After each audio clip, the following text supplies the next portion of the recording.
Welcome to Conversations in Anarchy. I'm Laura and I'm your host today. Um, through 30th of May to 1st of June, Anarchapulco is hosting the Non-Conformist series. And this time there are going to be 13 speakers with their hands-on approach to challenges we face in life today. So check out anarchapulco.com and get your tickets now. But today I'm really honored and have a pleasure to welcome one of the speakers of the Nonconformist series, Marjory Wildcraft from the Grow Network. Welcome, Marjory. Oh, thank you so much. I appreciate you having me on. We have a very, very important topic to discuss today. Great. I'm really excited. Let me first tell our audience something that probably at least some of the people that are watching doesn't know. I didn't know it, despite I have met you several times at Anarchapulco so far, and I had an impression that you are, probably coming from some farmer family, and you've been growing all your life, and that's like the thing that you have been doing. But I was really surprised to learn that you started years ago with um, a degree in electrical engineering, and then you got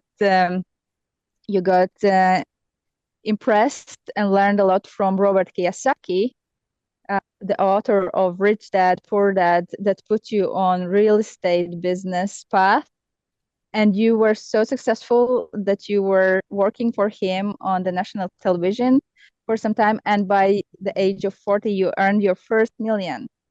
And then something happened at one elementary school that made your life totally different, made you to choose to learn yourself and teach all of us, willing to grow our own food in our backyard garden. So, yeah, please, could you tell our audience about how it was to make this transition Yeah. and where where you're at now? Yeah, you pretty much summarized it very well. My first degree is electrical engineering, and I had grown up in a bit of a poor family, and kids that grow up in that kind of environment often tend to be very interested in wealth, and I was. I had also wanted to travel overseas, so my first job, electrical engineering, I managed to score a position with Motorola as an expat based in Hong Kong. And the Hong Kong Chinese are like totally into money. And some of my staff, I was managing two networks there with Hutchison Telecom, and some of my staff said, "Hey, you got to take this class with this guy named Robert." And I'm like, "Okay." This is long before he was famous, but I took not only that class but a whole bunch from him, and it completely inspired me to leave engineering and create my own real estate investment business. The basic principle is, as long as you're working for someone else, you're being paid per hour for your wages.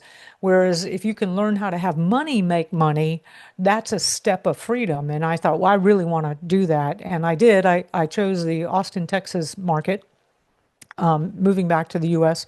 It also coincided with a period in my life when I wanted to have a family and kids, and got married, and we were building the business there. And yeah, I mean, before I was 40, I'd made $1 million and was very much looking forward to making 10 million and 100 million and playing the game, you know? Like I didn't know, like that's what I thought we were, that was the only thing. I mean, that's what the American dream is or whatever, right? That's what I thought we do in this reality.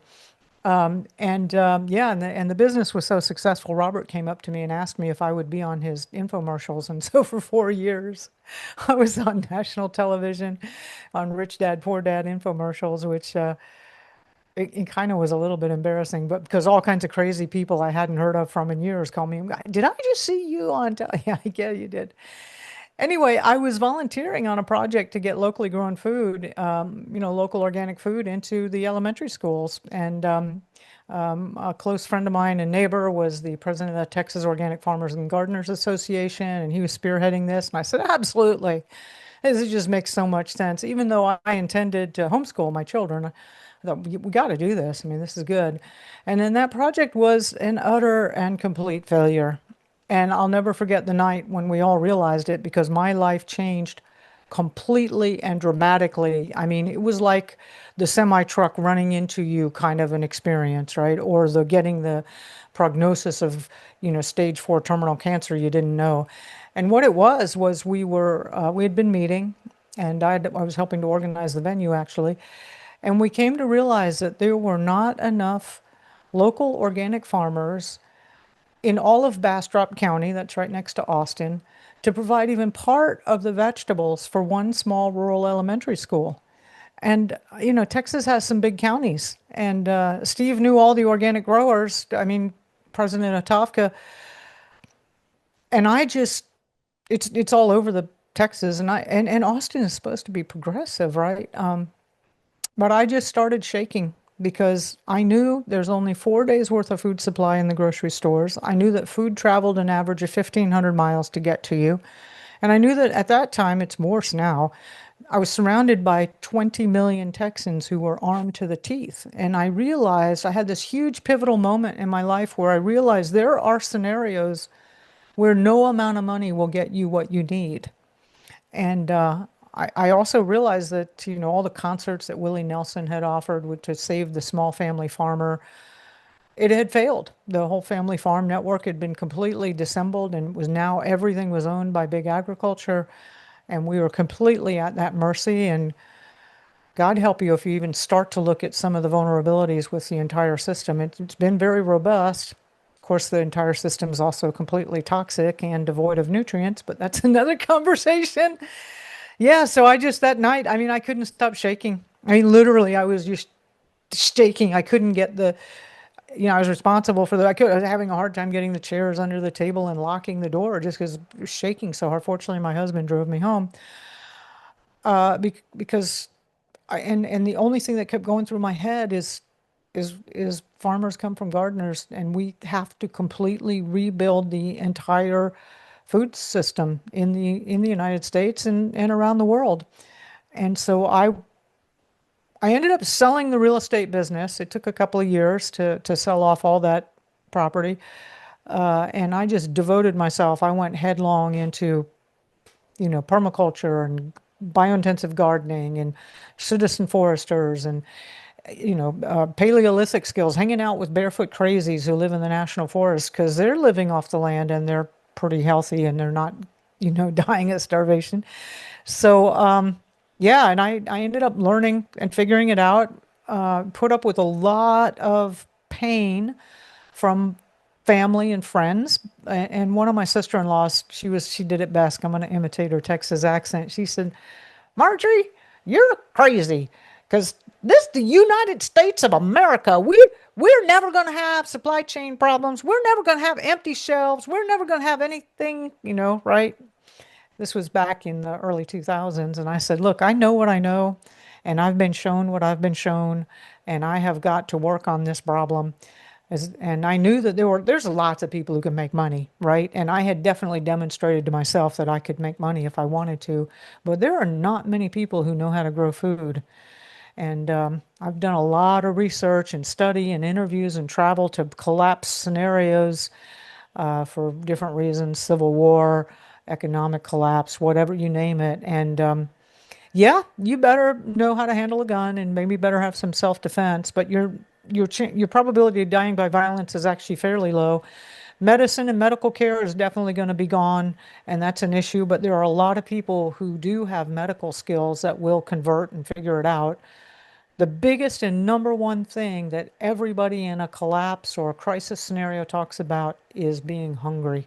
By far, that is your biggest likelihood is to die of starvation in in a collapse or crisis scenario.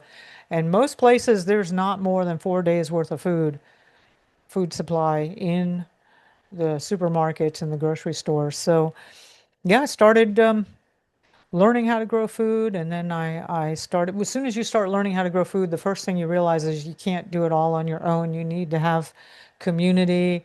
around you. So I started teaching classes, and then everybody was like, wow, this is amazing. You've got to make a video. So we made a video, and then we made a website. And then I started learning other things like how to treat infections without antibiotics. And so we made more products and how to made more courses like how do you take care of chickens, how do you take care of rabbits, how do you take care of goats, how do you do this style of gardening, how do you do that style of gardening, all. And we just kept building and building and building more products and creating a huge online presence. And then you basically shifted all the engineering and business skills in toward figuring out what is going to be the best way to serve people, because growing food is the most important thing that you need to be able to do in a collapse scenario. So figuring out all the resources and organizing them and making them easily available for people to be able to grow food in a collapse scenario. And by the time this is airing, we're recording, you and I, Laura, are now recording in early May, and I think that the empty shelves crisis is going to be hitting U.S. consumers. So Mr. and Mrs. Normie are going to be realizing something seriously wrong, and we're headed into it.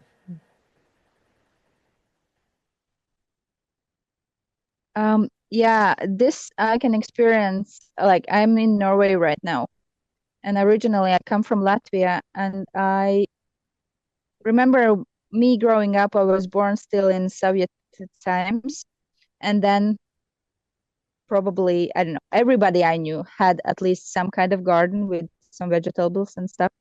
It was still, there were still many people on the countryside growing food, growing cattle and whatever. We also moved to the countryside to my grandmother's place when I was around 10 years old, and I felt like, I know the gardening, I know how to do this. But then when I started my grown-up life and started some attempts in gardening when I had moved to Norway, I realized that despite I thought that I can do it, it was not as easy as I thought. One, because all that I managed to get in our tiny garden, deers came and ate.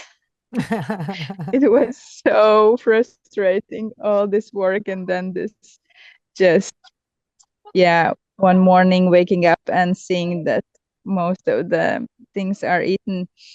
But I also can notice that most of the people here, yeah, they probably start to keep some chicken, grow something, but are probably one of those that would think, yeah, it's kind of fun, but I mean, still loads of food in the shops. And unfortunately, most of the people around us, they are not so aware of also what they are eating.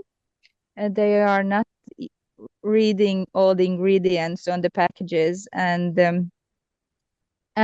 so I suppose that there are many people still that are thinking, oh, Marjorie has been doing this for 20 years, and I'm sitting here and still have fridge full of food and stuff. Why should I start right now? Maybe I can wait like 5 years or something. What would you Oh, say to those people? you don't have 5 years. You may not even have 5 months. So, first of all, let me say, people often also just think of me as gardens, and and it's true, a garden is a really important component. But honestly, one of the biggest ways you're going to be able to generate calories and nutrition is with animal products. And my presentation at the Non-Conformist series is going to be an overview. So I've been trying to get people to grow food for 20 years, right? And I'm totally with you. There's all this time everybody said, "Oh, that's wonderful. Oh, you have such a nice business, Marjorie. That's so nice." And yeah, I want to do that someday, right? So I have realized that people are not going to come to this until there is a crisis, and the vast majority of people are going to wait until the very last minute. So in order to be able to address that, I've actually, and what's in the presentation at the series, is I have, of all the, there's thousands of ways to grow food, right? There's all foraging, wildcrafting, goats, chickens, all kind. There, vegetables, fruit trees, orchards, forest, food forests. I mean, there's beekeeping. There's a zillion mushrooms. There's a zillion ways to grow food. But I have cherry picked the three easiest and fastest, and quite frankly, the funnest ways to grow food for people who have no experience and maybe they're older and they're out of shape. So I just want to encourage people to watch that presentation because I really am targeting it to you, you people, the ones that are waiting until the very last second. Now, you don't have 5 years, so just now, the U.S. government has declared under the name of Trump, right? I think he's just an actor, but that's another conversation. There's a 145% tariff on Chinese goods coming into the United States. And actually, it's basically like an embargo. As we're recording this, the CEOs of Target and Walmart and Home Depot have said, look, within a couple of weeks, there is going to be empty shelves and skyrocketing prices. So, for example, one of my girlfriends just bought a ceiling fan and she sent me the thing and it says made in China. And she said, I paid $99 for this. And I said, yeah, in about 4 weeks, maybe 3 weeks, that's going to be $250. Are you going to buy it then? You know, so we are headed into this amazing crisis. It is going to affect everybody on the planet. It's clearly going to hit America pretty dang hard, but it's everywhere. And you might say, well, okay, well, ceiling fans or Home Depot or cheap Chinese earbuds or whatever, that's not food. I believe, and I have a lot of good evidence for this, that the tariffs are just a huge, ugly distraction to keep you from noticing that we don't have the food on the planet anymore. I love to follow David Devine of Adapt 2030. He's also been a speaker at Anarchapulco and a good friend of the anarchy movement. He does a lot of research on global crop production. All 8 of the major grains, so we're talking corn, wheat, rye, barley, rice, all of them are down majorly across the planet. And it used to be like if the US was down, well, you could pick some up from Brazil or, Argentina, or, we could all move it around the globe and it would work everywhere across the planet.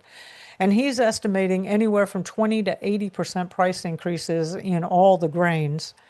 The United States, our cattle herd is lower than it's ever been since 1951.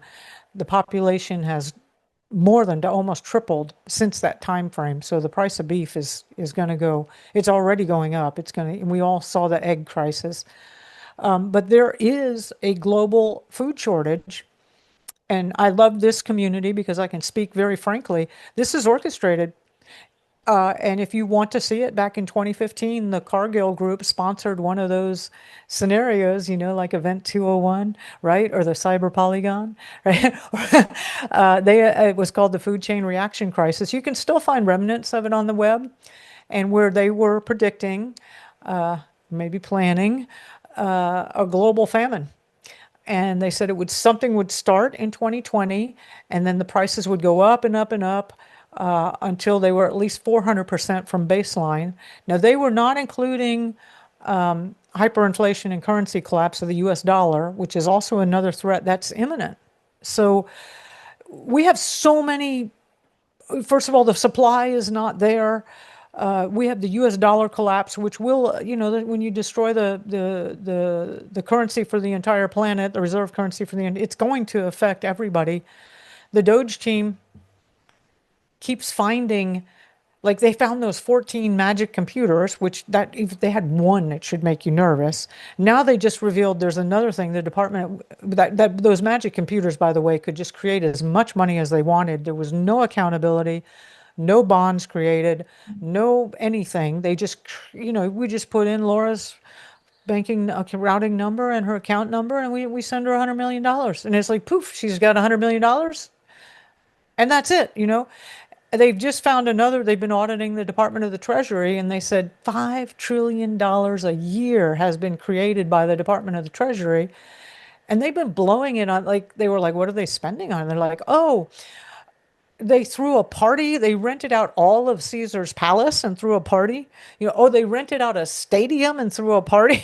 You're like, how? Actually, one of the interviewers who was on this, like, how do you possibly rent out a stadium to throw a party? And they said, well, because they've been doing this printing or creating $5 trillion a year for years, and they're at the point where their abuse of this is just brazen.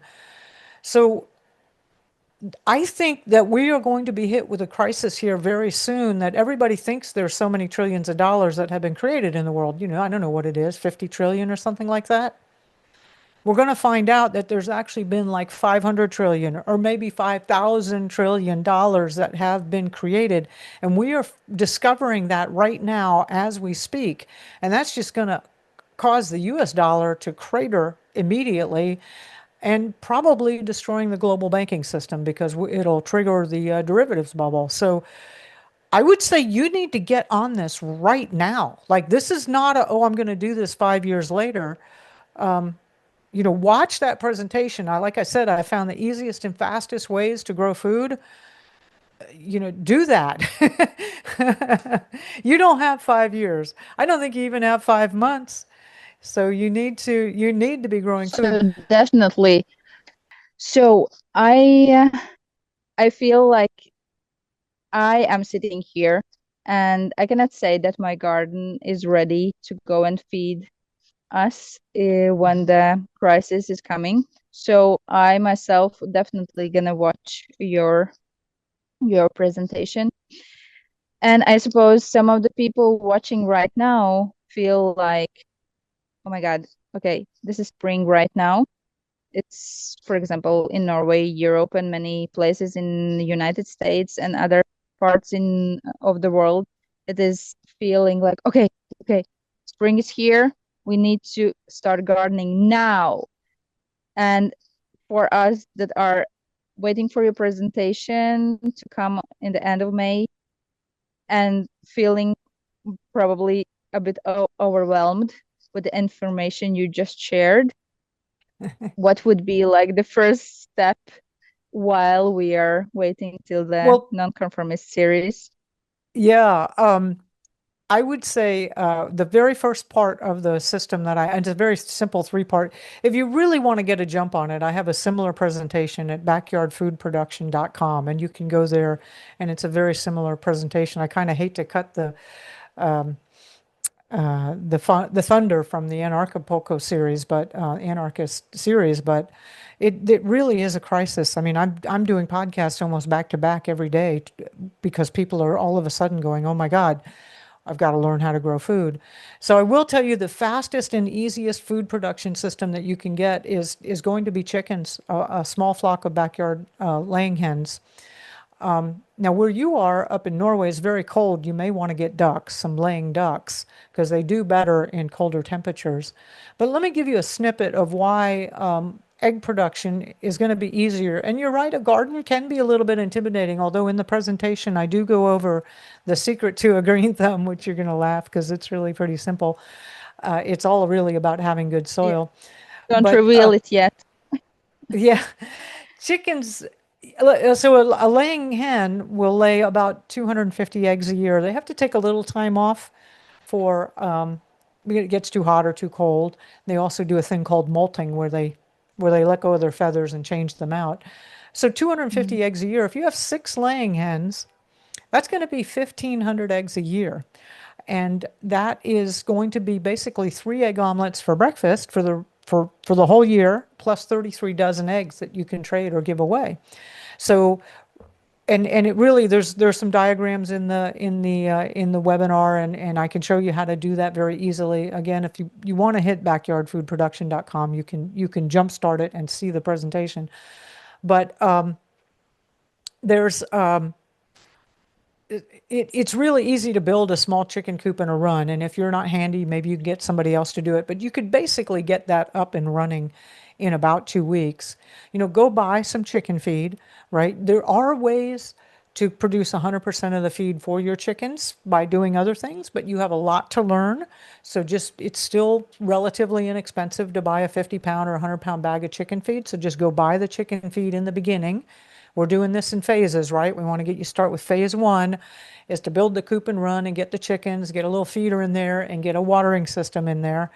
Also in the presentation, I show you a very simple watering system that anybody could build. It doesn't require, and it's all stuff that you can find probably around your house right now. And then go out onto Craigslist or a local farm store. Laying hens start at about 6 months of age.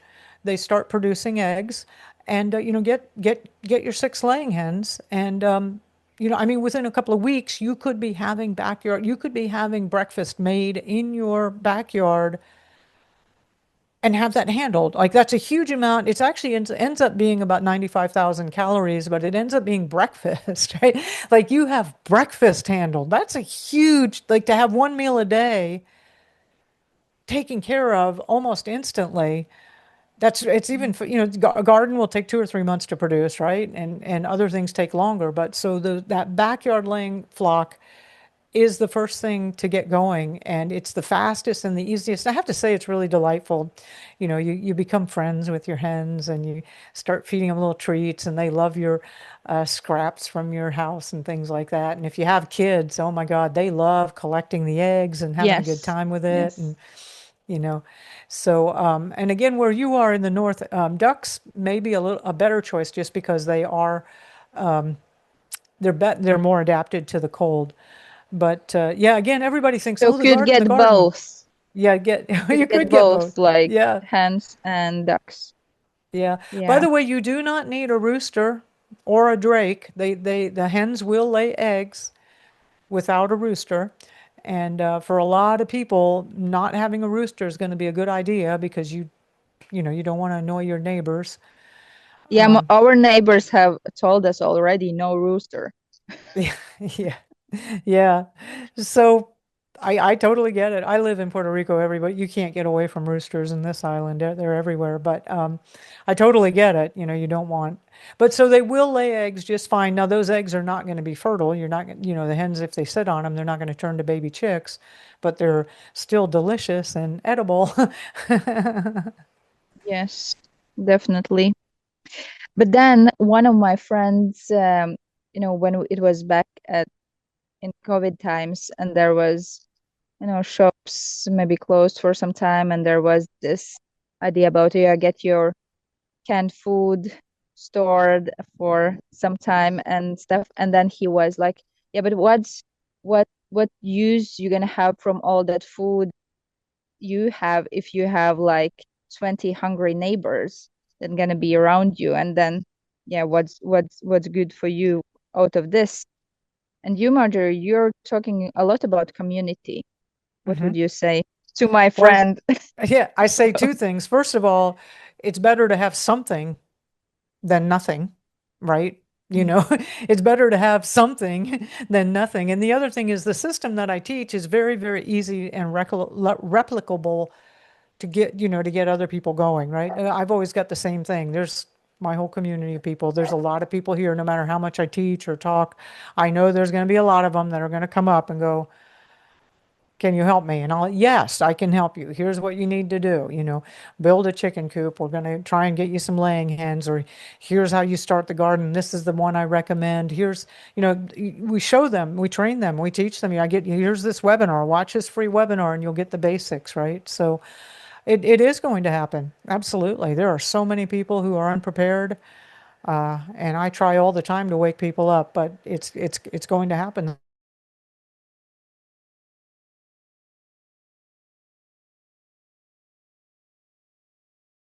And the hardest, and here's the things that you need to focus on. One is the most difficult macronutrient to produce is fat. So I have a freezer, and whenever I can, I buy extra butter and I throw it, coconut oil, things like that, and I put it in the freezer. It does freeze beautifully for a long time. The other thing is protein. If you think about fat, you think in your garden, there are no fatty vegetables, right? You don't have a fatty eggplant or anything like that, right? So No. if you have, and I really recommend freezers to put things in. Now there's tons of other ways to do things with canning and dehydrating and stuff like that. But honestly, a freezer, I actually like the two. You can't see them here, but there are two in front of me, and I have two 7 cubic foot freezers, and they're small, they're super efficient. And if the power goes down, not if, I live in Puerto Rico, the power goes out here every month, right? So we're used to Mm. this. So I have just a small solar panel and inverter. These things are super efficient, and I can always keep that stuff frozen. Freezing is the easiest, just throw it in the freezer. So buy extra hamburger, buy extra chicken. Tuna fish is great because you can get it in cans, and that's going to be shelf stable. The other ones, which are the classics, are beans and rice. And the reason that they're very good is because you don't need to freeze them or refrigerate them. And there's a lot of calories that you can store per square foot or per cubic foot in beans and rice, and they're also a lot less expensive. But really, we're headed into a time period, and it's happening. It's happening now. There's going to be food riots in the U.S. and all over the world this summer. It's going to be mayhem. We're headed in. It's now. This is not going to be, you know, next year. We last year we were talking about this. It's coming, and now it is here. We're already here. So you need to and while you're watching this, you still have a few moments of time to get ahead of the normies who are just starting to wake up. When the normies wake up, we're all in huge trouble. That's when the Mm. grocery stores go empty in a flash mob hour. So, I really recommend buy as much food as you possibly can. Seeds, super important. If you can get garden seeds, and you can do that right now. Even if you don't know how to grow them, they're going to be extremely useful. Some other things to do is a gardening club. Most people live near a gardening club or the 4-H or the FFA. These are different organizations, usually focused at youth. They do welcome adults. If you see a neighbor down the street who has a good-looking garden or has chickens, bring them a little gift.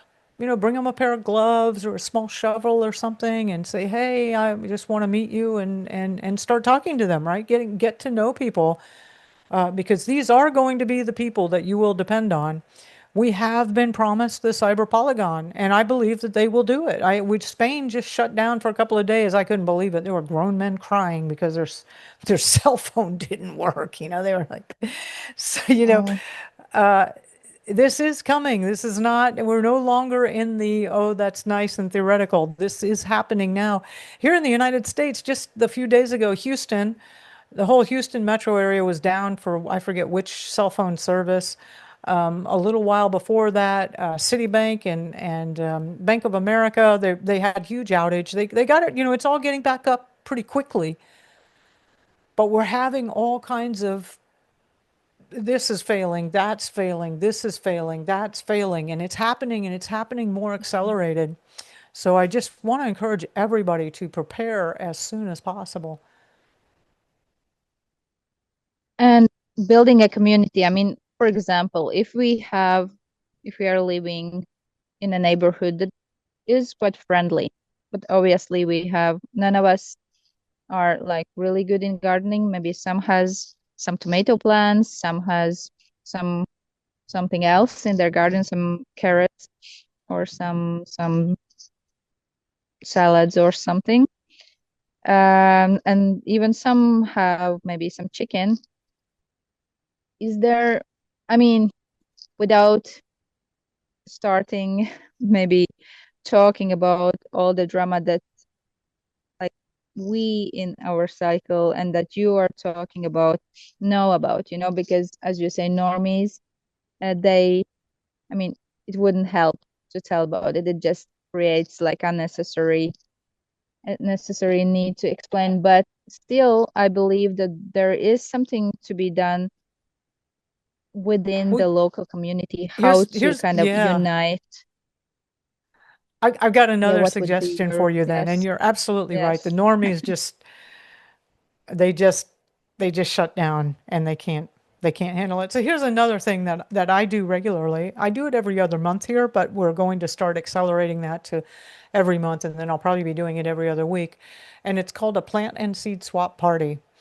And so I put out flyers, and in our community, a lot of people are on Facebook. I'm not a super fan of that, but that's where they are, right? And I put in flyers, or maybe if you have a little newspaper, put a little ad in. And I used to find the local community center, which I could either rent for a little money or get it for free. Sometimes maybe the library. I tended not to use local churches just because I didn't want it to get mixed up with religion. And I certainly didn't use my living room, right? I don't want people to know where I live.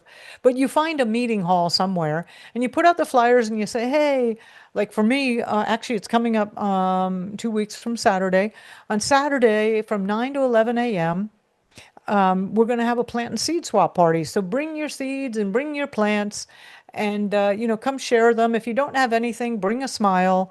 And people show up, and you would be surprised how many people show up that do love growing things. And if you're Mhm. gardening or you're growing, generally, those of us who are doing it, we're already in touch with an incredible amount of abundance. If you think about it, you get one tomato. Inside that one tomato is hundreds of seeds. And most gardeners know that, and they're more than willing to share those seeds, right? Or a lot of times when you're starting your garden and you start your garden starts, I usually grow 3 times as many starts because I know very likely maybe the first set will fail. So I often have a lot of extras. So I'm willing to share those and give them to people. And I've been hosting this every other month. So you get the word out. Another great place where we're doing it now is a coffee shop. And business owners love this because you're bringing traffic to their business, which every business owner needs Yes. people to come, right? And so, I buy up coffee when I'm there, and so does everybody else. And we're so for this 2 hour period, and people show up and they bring plants and they bring seeds and they get connected and they go, "What is that? Oh, what is that used for?" And I love it when the elders come because they know stuff about using plants medicinally that none of us know or have forgotten, right? So it's free. You don't need to do anything except for organize it and get it going, and you're starting to network the people in your community who are producers. You're probably going to pick up some seeds and some plants. And it's just a wonderful way that's costs almost nothing to start the process. I also, the plant and seed swap party is real easy to do. I also, sometimes I would do, we'd find another venue where we could do it and we'd show a movie. And I would recommend it would be a movie, like use the webinar, use the free webinar, or I have another one at growhalf.com. Use that one. It shows people how to grow half. Find a movie that talks about growing food or some sort of preparedness that you've already, it's a good movie, and then do the same thing. Get it out in the community. Say, hey, at 7 o'clock on Saturday night over at the community center, we're going to be showing this movie on how to grow food. I promise you now, there are so many people that are more and more interested. There's so many people, even if they're normies, they know something's up. Even if they don't consciously know it, they know it. And one way I can tell you is I run a little community garden here, and we normally it's just been me and Jackie and Elizabeth, the three of us, like just working it and having fun. It's only 6 beds, it's not that big. And it's just been us, and we've been really enjoying it. And just in the last month, we've had like 8 people come up to us and go, "Hey, how do I get involved?" And all the Oh, months yeah. prior to that, nobody, they're, "Oh, that's lovely." But so people are aware, and you throw an event like that, and it's a wonderful way to start getting to know people, picking up some seeds for yourself, and starting to network the community. Really great idea. I have my mom's husband who's really good in saving seeds, so I should talk to him immediately. There you go. There's people He's in like that. Latvia. Yeah. He's in Latvia. Pick some Another extra seeds for me. another thing that I used to do is called a trade. Like I set up a little barter and trade event. So I try to do the seed plant swap once a month, and then on the alternate months, I do something else like an educational event. And I think I'm now once the empty shelves start hitting, which is going to be before next, by next month there'll be enough empty shelves and people will be freaked out enough. I'll hold a barter and trade little thing where you can come and everybody will have items and you can trade them.